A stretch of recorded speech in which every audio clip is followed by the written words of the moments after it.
Able to identify that the victim had suffered some serious illness at around age 5. This was discovered due to marks left on the bones and the teeth. According to the documentation I read, investigators at the time further thought that the victim may have been a migrant worker or a transient or someone who was not a long-term resident at the time. Like, not a long-term resident of the area at the time, if that makes sense. They further speculated based on clothing that the victim had been perhaps a construction worker or a farm laborer. The clothing found included a blue Levi work shirt with snap buttons, a gray t-shirt, blue jeans, gray wool socks, and brown imitation wallaby shoes, which kind of sounds like my father-in-law, I'm not gonna lie. As soon as I typed that, I was like, that sounds like my boyfriend's dad. To a T. So all this stuff was entered into computers in 1979. Yes. And they were reported missing in the 80s, early 80s. Yes. But they still didn't still wasn't 2 and 2 put together.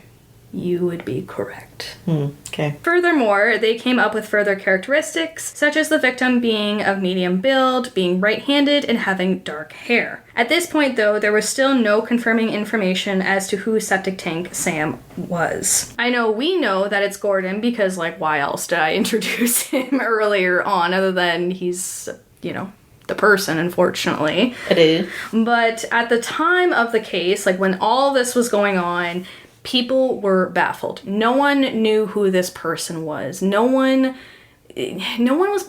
could figure it out. And it was really, really challenging to put 2 and 2 together. Not saying it was easy as putting 2 and 2 together, but do you know what I mean? It was it was a challenge. Just like, here's a missing person now, later on. That fits the description, but at the time there was nobody that fit the description, technically, maybe. Exactly. And as I can imagine, people lost hope in terms of figuring out who this person was and who viciously attacked them. That is until 2018, aka 41 years later. As many followers of true crime cases may recall, in 2018, Californian cold case investigators had cracked the Golden State Killer case via forensic genealogy. The Golden State Killer, aka Joseph James DeAngelo, was arrested for the murder of 13 people, approximately 50 rapes, and more than 100 burglaries between 1978 to 1986, according to the WTFV article by Kristen Bonivillian. Because of this new crack in such an old case, investigators were probably hoping to try and use forensic genealogy to figure out more about Septic Tank Sam, aka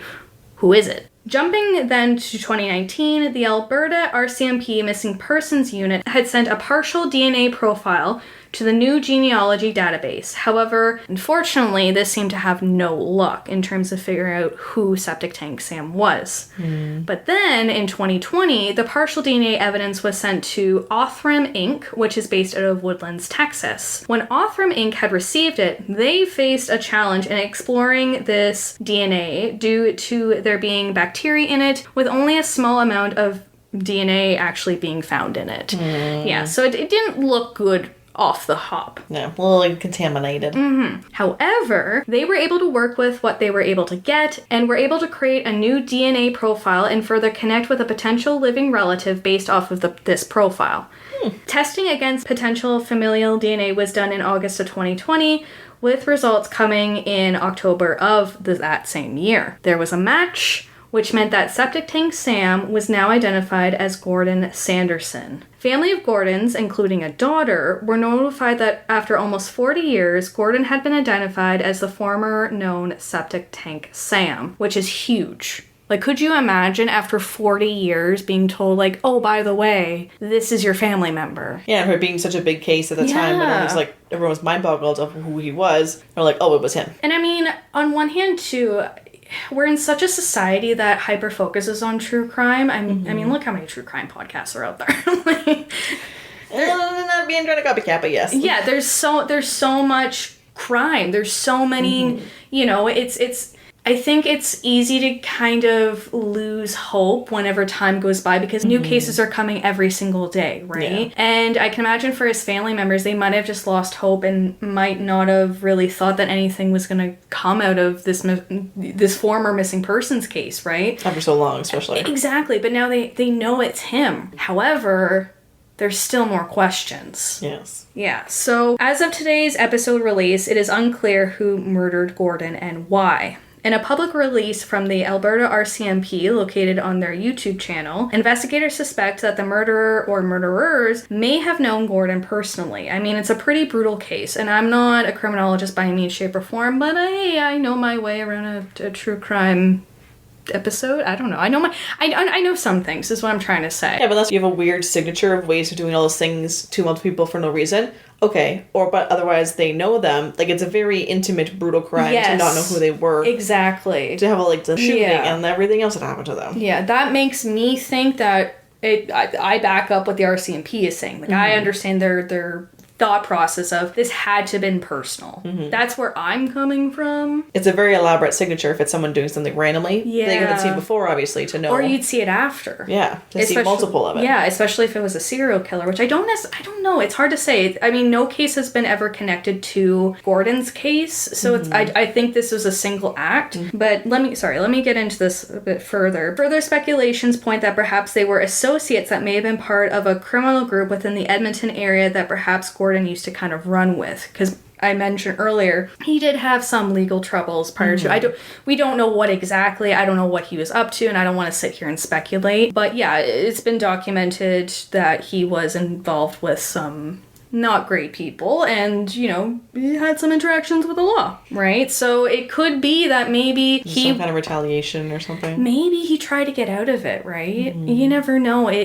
There could be so many different scenarios, but either way, it seems odd that this would be a random attack without there being maybe another one before or after or something similar. Yeah. Although nothing new has come out since the June 30th, 2021 release date, there is hope that if someone does know something, they will reach out to the Tofield RCMP Police Detachment at 708-662-3353 or to their local police department. Further information for contact will also be posted in the show notes for today's episode. And although I feel hopeful that perhaps justice can be given to Gordon and his family, it really falls back on the notion that someone has got to know something. I mean, how many unsolved murder cases have we covered on this show now? We're too many. Way too many. Depressing. Yes, and I always think that, you know, someone has to know something. Someone out there has to know something. And I think sometimes talking about these unsolved murder cases or these missing person cases can shed a little bit more light and maybe encourage somebody out there to consider maybe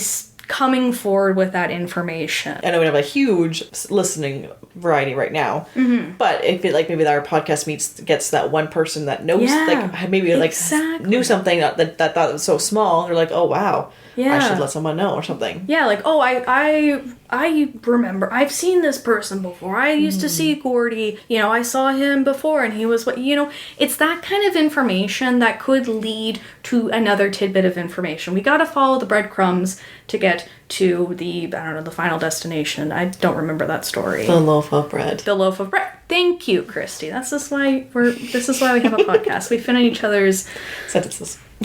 I was going to say ideologies, but yeah, that works too.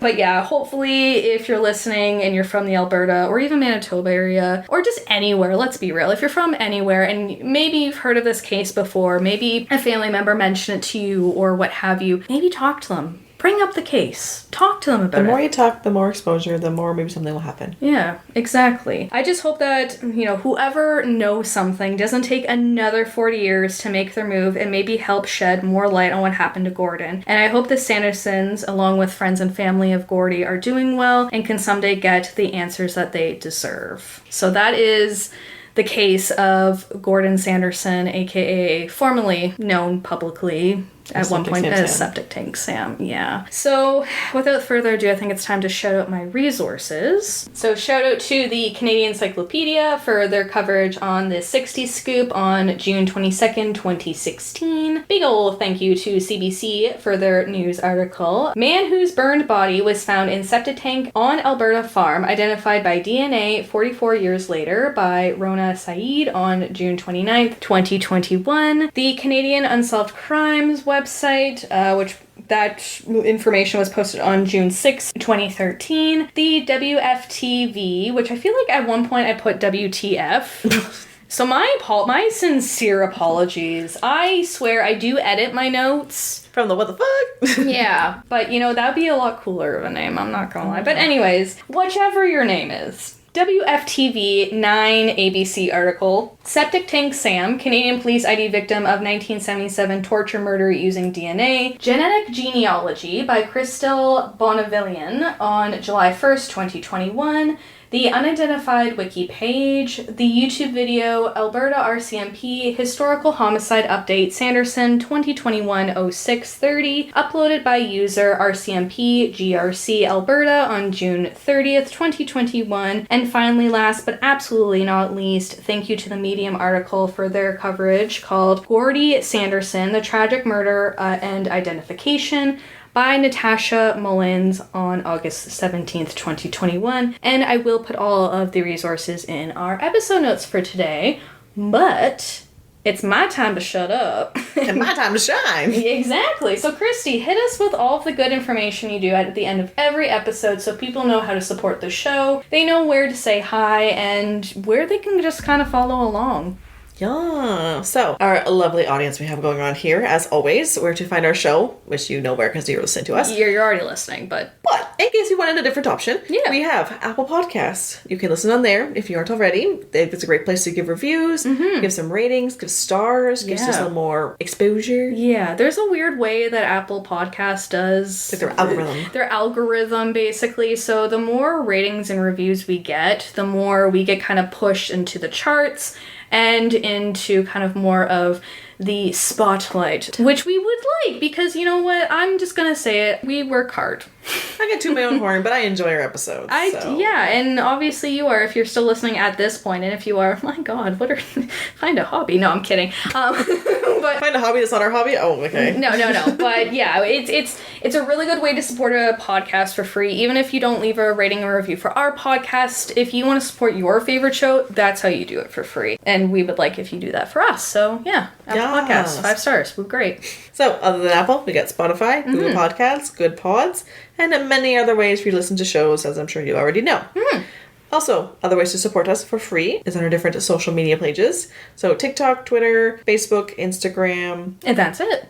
Is that it? Yeah, that's it. I was thinking I'm missing something. Yeah, it's okay. Anyways, Weird Distractions Podcast, or on Twitter, Weird Distract I1. Also, if you're looking for more Weird Distractions, we have our lovely monetize options if you want to give a little sprinkle to over us.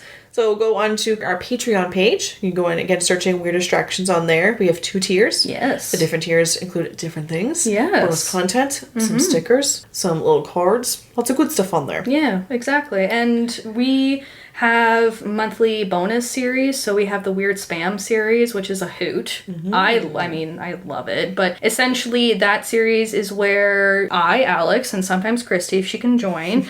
Really, I apologize. Yeah, but we read all the weird junk email that we get. We make fun of it. We talk about how to avoid getting scammed. We've had some really great guests on the show. We've had the ladies from Pineapple Pizza Podcast, and as well as the ladies from A Crime Scene Tech and a Teacher Walk Into a Bar, which I feel like I always mix up that name.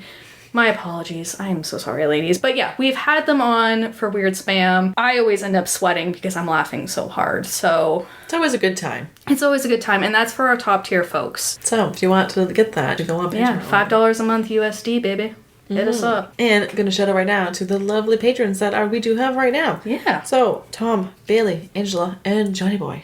Thank you so much for supporting us on Patreon. You mean the world to us. We love you. We love you so much. Did Alex's line. Yes, you did. Also, other than Patreon, another little monetized way to show support, we also have Buy Me a Coffee. So that's a little smaller way, again, just to show us some love. Give a little donation if you want to. Or you can also go over to Redbubble. We have a variety of merch on there. You can get any kind of one of our logos, basically, on anything you can think of. You just search it up. Again, Weird Distractions. And lastly, we would like to hear from you guys. As always, we are looking for our listener distractions episodes to kind of build up and release one to you. Another one, yeah. One more, just one more. Again, we had our original one back in June, so we would like to give you some more of that stuff. So just, if you can think of anything or share with anything of an interaction, a dream, something weird, something you want to share, we would love to hear from you guys, and we want to share with all of our listeners. Yeah, and it doesn't have to be anything major. You know, if you're sitting on a weird dream that you had a couple weeks ago, like a really weird dream, I don't know, maybe you're riding a unicorn into a mall with a sword and